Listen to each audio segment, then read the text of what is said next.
ব্যাস আর একটা দিন, তারপরেই বুনু চলে যাবে। এই কটা দিন কিন্তু বোনের সঙ্গে খুব ভালো কাটিয়েছি, খুব মিস করবো আমি, কারণ সব থেকে বেশি বুনু আমার সঙ্গে টাইম স্পেন্ড করেছে। আজকে দুপুরের মেনুতে ছিল চিকেনটা আজকে আমি রান্না করেছি। যা গরম, সত্যি কথা বলতে আমরাই রান্না করে থাকতে পারছি না, তাহলে বোঝো মায়েদের কি অবস্থা।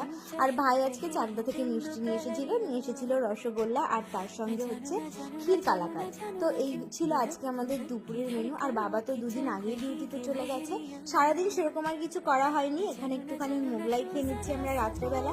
এই কয়দিন আমরা ঘরের ভিতরে বেশ আনন্দই করলাম, বুনু আমাদের সঙ্গে অনেকটা সময় কাটালো, লুডো খেলেছি। তারপরে পরের দিন চলে এসেছে আমাদের একটা পার্সেল, তো এটার ভিতর ছিল একটা স্ট্যান্ড পাখা। ভাই তাড়াতাড়ি পার্সেলটা খুলে এখন পাখাটা সেট করবে। আর পাখাটা সেট করার পর কি বলবো তোমাদের, এত সুন্দর হাওয়া হচ্ছিল। আর এটায় কারেন্টও খুব কম খায়, আর এটা রিমোটের সাহায্যে চলে, ভীষণ সুন্দর হাওয়া হচ্ছিল, গরম থেকে বাঁচা গেল।